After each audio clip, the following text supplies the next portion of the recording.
talking about us. So this is how it starts. Lizzie Buckingham grew up in San Francisco. He went to school with the same people and did that, you know, like he had like people. My family was transferred all over the United States, so I didn't have people. But right before my senior year, which would make Lindsay a junior, because he's a year younger than me, my family was transferred up to San Francisco, 1965. So anyway, I went to a party one night, and Lindsay was sitting in a chair in the middle of a bunch of people singing a song. So I brazenly walked up uninvited and burst into song with him. And it was a song called California Dreaming. I knew the song. And so I'm a harmony singer, so I ran up there and sang it. And then I think that's probably why I walked away from him so fast, was because I was afraid she was going to like go, who are you? So I ran away after. And then I never saw or heard from him again for 2 years. At the end of my second year of college, I got a phone call from a very nice, friendly person on the other end of the phone whose name was Bob. Bob the drummer. And Bob said, so I'm in a band with Lindsay Buckingham and 2 other guys, and we were wondering if you'd like to join our band. So I have no idea how this Bob person even knows that I even sing, but hey. So I said, well, what kind of band is it? And he kind of sarcastically said, well, you know, we live in, it's 1968, we live in the mecca of music. San Francisco, Haight-Ashbury, all the big San Francisco bands. Really, Fillmore West, I mean, it's a rock and roll band. And I'm like, I'm in. So, I joined the band with Big Fan.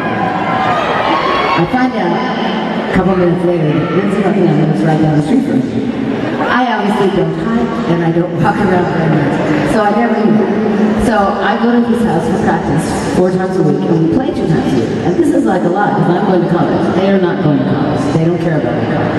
But my mom and dad said you have to do both, so I'm like, okay. So 4 days a week, 2 nights a week we play. We're making pretty good money. I hear rumor that there is a store in downtown San Francisco where all the rock and roll women buy their clothes. And I'm like, okay, well, I'm saving my money, so I am seriously saving my money. So I have some money, and I go driving up to San Francisco, and I find the store, and the store is called the Velvet Underground. I am so intrigued by the name of this store. So I go up there, I find it, and I walk in to the Velvet Underground. And it's a tiny little store. It's not at all what I expected. It's tiny, about the size of this right here. And I look up, and there's like 2 stores worth of the most beautiful things I have ever seen. And being the practical woman, girl that I was, I know there's nothing in the store that I can really afford. But I am standing, I'm pretty sure, right where Janis Joplin stands. I'm also standing where Grace Slick stands from Samantha. So I have permission. And I'm psychic. And I said, my premonition said, my premonition said, something big is coming. I don't know what it is, but it's something big. And I know what it is now, in hindsight, it was Fleetwood Mac, because it doesn't get much bigger than Fleetwood Mac. When I was having my premonition. So when I walked out of that store, I walked out with the front window. I had a dream, and I didn't know exactly what it was, but I knew it was going to come true. And I drove home knowing that. And so the reason I'm telling you this story is because in this crazy world that we live in today, if you have a dream, you must go after it. I'm telling you. Because life is long. And if you don't find something to do, even if you're old like me, or you're young, or you're middle-aged, or you're somewhere in there, find something you love to do and do it. And don't ever let anybody tell you, you can't do it, it's too much responsibility, you'll never make it. Don't believe all those dirty people, because guess what? Dreams do come true. The Velvet Underground does exist. So what I have to say to you is, go to your Velvet Underground and stay there! So I'm back to the Velvet Underground. Back to the floor that I love. Back to a room with some lace and some paper flowers. Back to the gypsy that I love.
Thank you.